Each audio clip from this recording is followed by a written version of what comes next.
Hey mortals, Discordian Kitty here. I recently put out a video about all the available plots in the Horde neighborhood, Razorwind Shores. As promised, this is the video about the Alliance neighborhood, Founders Point. So today I want to talk about player housing. Again, specifically I want to talk about the Alliance neighborhood, its biomes, its plots, and how you can find your perfect home. Because as we suspected, not all plots are created equal. But if you think every neighborhood only has one or two great plots that put all the others to shame, that's also wrong. Almost every plot has something about it that makes it special. So as before, this isn't a tier list. I'm not going to be ranking plots because we all have different tastes. This is just a video that's going to take you through every location and try to highlight what makes it special. To purchase a plot in Founders Point, you're going to need an Alliance character, but once you've purchased your home, you can visit it with any alt regardless of faction. Like Razorwind Shores, Founders Point has 55 plots and is divided into several distinctive biomes.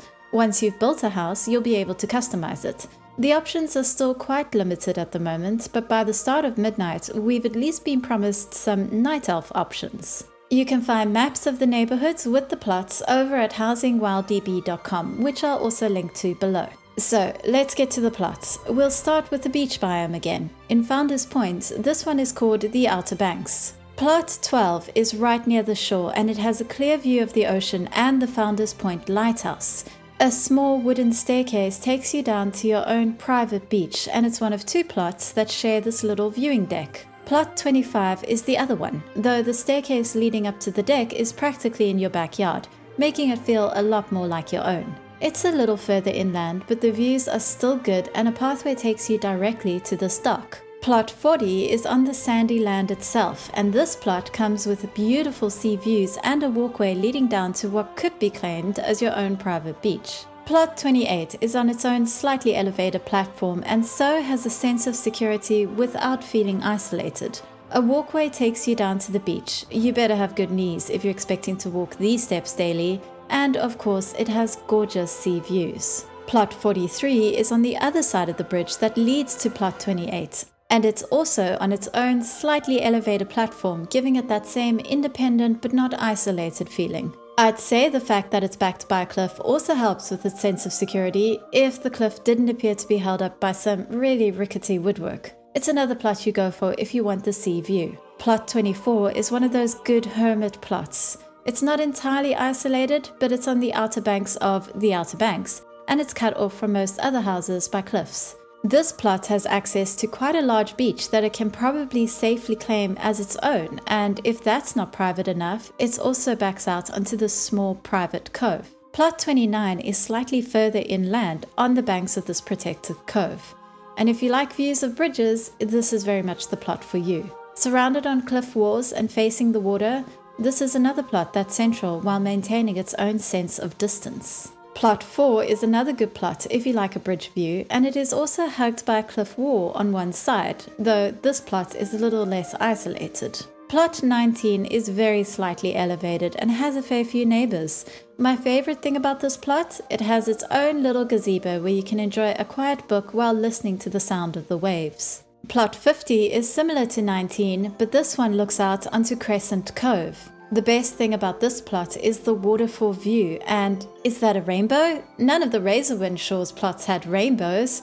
Well, this is either Alliance bias or forced wokeism, obviously. Anyway, Plot 50 also gets this private deck with a seating area and some very pretty roses. Plot 52 is a little further inland and a great compromise if you still want the sea view, but you also want the farm vibes of the next biome over. It even has a whole herd of cows right next door. Bringing me to one of my favorite biomes, Gilded Oaks. This biome is best known for, well, its Gilded Oaks. These giant trees with golden leaves giving the whole area a cozy, ethereal feel. Plot 13 is tucked away in a slight corner with cliffs on one side and a view of Crescent Cove on the other. This plot is also one of a few that surrounds a communal apple grove, which includes this little celebration area. This plot is on a slight cliff, but a pathway leads down to the beach. Plot 14 is also on the edge of a cliff and has an arguably even better view of the cove, as this plot's view includes the waterfall.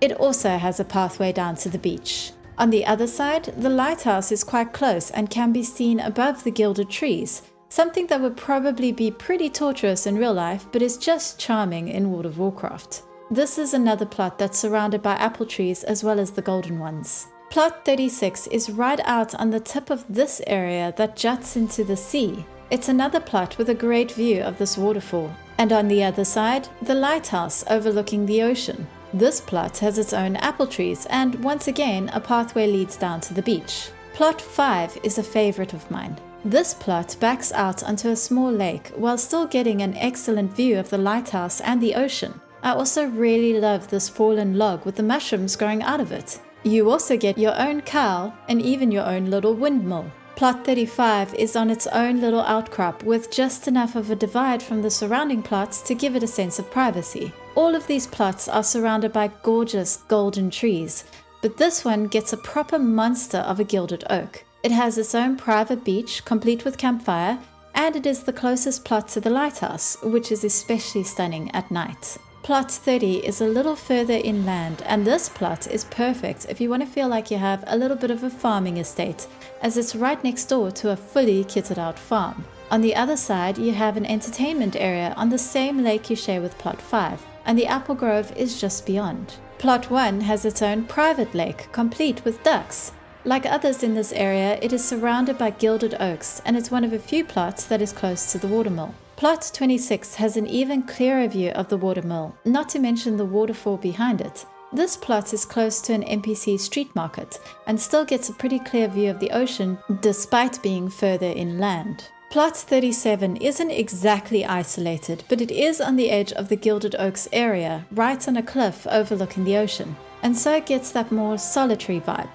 This plot is also on the border of Brumewood Hollow, contributing to its slightly mournful feeling. A great plot for thinking very deep thoughts without having to commit to living someplace that's too dark or cold. Which brings us to my favorite biome, Brumewood Hollow, that area that will probably end up being known for its strangely high number of Horde residents, given that it's pretty much perfect for Forsaken. This area is gloomy and misty and hazy and pretty much custom designed for goths. Plot 10 is right on the border of Brumewood Hollow and Gilded Oaks. In fact, just across the bridge is Plot 37, making these two plots ideal if you're one of those couples where one of you is super cheerful and loves bright things while the other one is a goth. This plot is also on its own outcrop and quite distant from its neighboring plots. A pathway nearby leads to a private, if gloomy, beach, and while your view isn't necessarily beautiful so much as hazy, you do get some pretty cool shipwrecks to look at. Plot 2 is a little further inland. On one side, a small cliff overlooks a moonwell area, complete with wisps. On the other, a small gazebo sits under a giant tree, providing you with a perfect spot to look out at the distant ocean or even just admire your own house. Plot 8 is another one that gets its own outcrop overlooking the shipwrecks. A pathway on one side leads you down to a private dock. Best of all, this plot gets its own private area where you can sit and sip blue wine while looking out at the distant lighthouse, contemplating the meaning of life, or, if you're a Forsaken, just how annoyed the rest of Founders Point will get if you decide to recruit more members to your faction the old-fashioned way. Plot 18 is a plot that gets its own watchtower, and on the other side, the local graveyard, complete with mausoleums. Plot 41 is nearly completely isolated on the edge of the map, with mountains backing you and a pathway leading down to the local Horde smugglers. Plot 33 is outside the graveyard's front gate, and so has an excellent spooky view, perfect for any Forsaken or even just a living goth. Plot 20 is practically in the graveyard itself. Gravestones literally surround this plot, even reaching into its back garden. More than any other, this is the Alliance plot that seems almost like it was custom designed for a Forsaken. Plot 38 is less in the graveyard, though it is still close enough to overlook it. My favorite thing about this plot is the fallen hollowed out tree, where you can quietly sit and watch for ghosts, if that's your kind of thing. Plot 6 is next to a winding little stream that flows into a lake. The best thing about this plot, apart from the ducks, is the tree surrounded by fireflies. On the other side, more fireflies can be found around a fairy ring. So, you know, this one's pretty dangerous. You can't trust fairies. Plot 21 is, I suspect, going to end up becoming one of those highly sought after locations. This plot is in the mountains slightly, and it overlooks the lake and trees with fireflies from plot 6. Best of all, this plot has its own private waterfall. The whole plot has perfect witch's cottage location vibes. Plot 15 is right on the border of Brumewood Hollow, with only a small river separating it from the greener forests. This is another plot that overlooks a moonwell, with a pathway leading straight down to it. Plot 17 is probably guaranteed to be desirable because it's one of 2 plots with a view of this huge, fairy light strewn, mushroom covered, firefly surrounded tree. It's a plot that says just because you live in the gloomier side of town doesn't mean your views can't be cheerful. I've mentioned before, trees and lights pretty much sell me on any plot. This is the one I chose. Plot 0 is the other plot with a view of the fairy light tree, though it's a little further away. To make up for that, this plot also has a magnificent waterfall on the other side.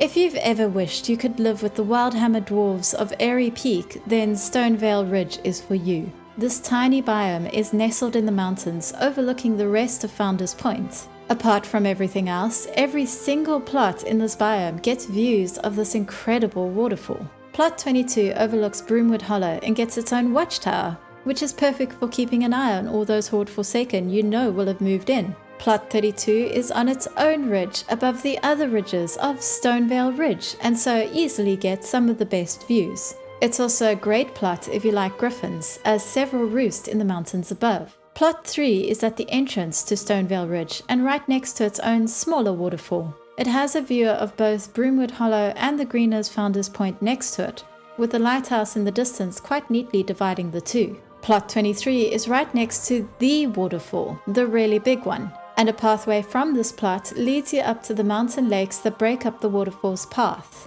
There's even a sword in a stone, which presumably can only be claimed by the true heir to the throne.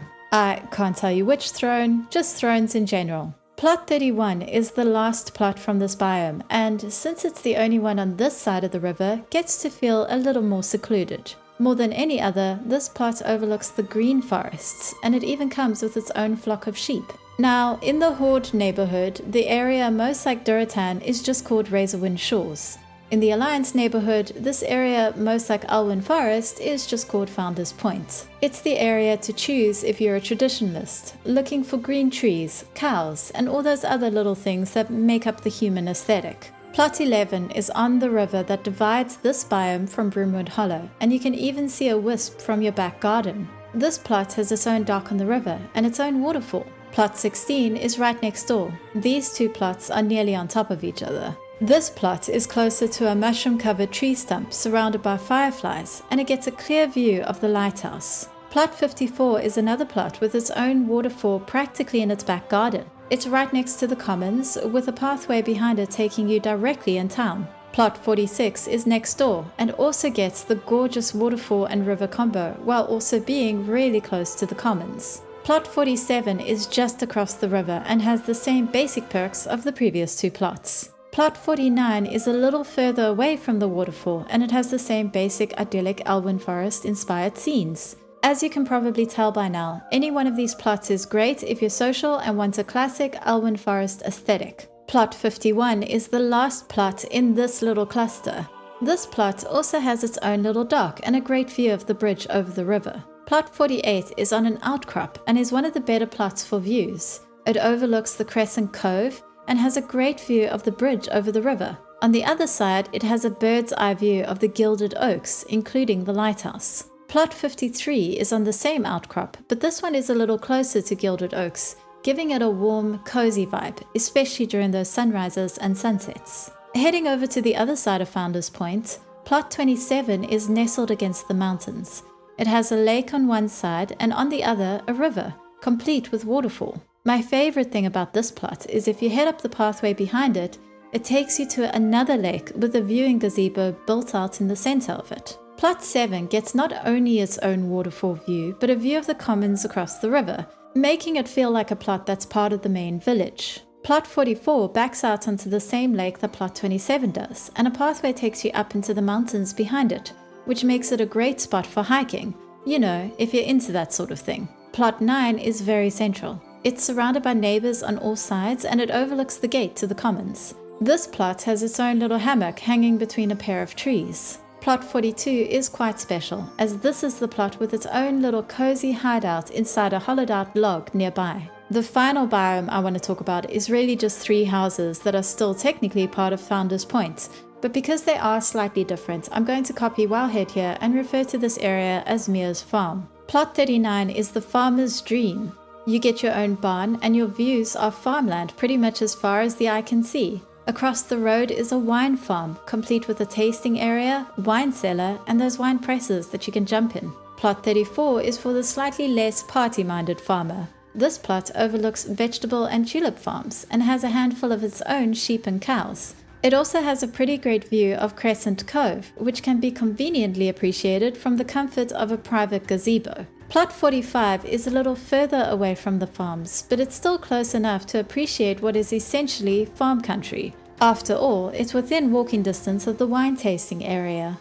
The best thing about this plot is the little reading nook that's been built beneath this tree nearby. And that brings me to the end of Founders Point. Before I leave, I do need to highlight the Alliance also get an area for wedding ceremonies, as well as a little theatre nearby. While the Horde's area was on its own island, the Alliance one is more part of the central town. And while the Horde wedding area has destination wedding vibes, the Alliance one is fine if you like sheep, which I have to say pretty much summarizes Founders Point nicely. There are some amazing plots here, don't get me wrong. But having fully explored both zones, I'm genuinely surprised how many people just assume that it's the Horde that got the raw end of the deal. This was the video where I struggled a lot more to find something to compliment, and I suspect you can tell.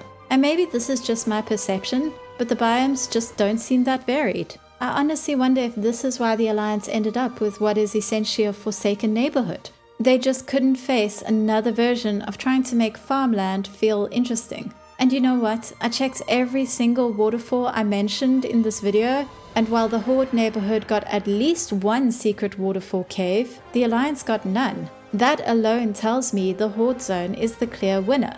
But that could just be my Horde prejudice speaking. What do you think? Do you have a plot in Founders Point that's already your favorite? Which zone do you prefer? Let me know in the comments below. And if you enjoyed this video, always remember you can like, subscribe, share, you know, all the good YouTube stuff. A giant shout out to my Patreons, whose name you can see now. Finally, you can also find me streaming both here and on Twitch. But for now, I'll see you again soon.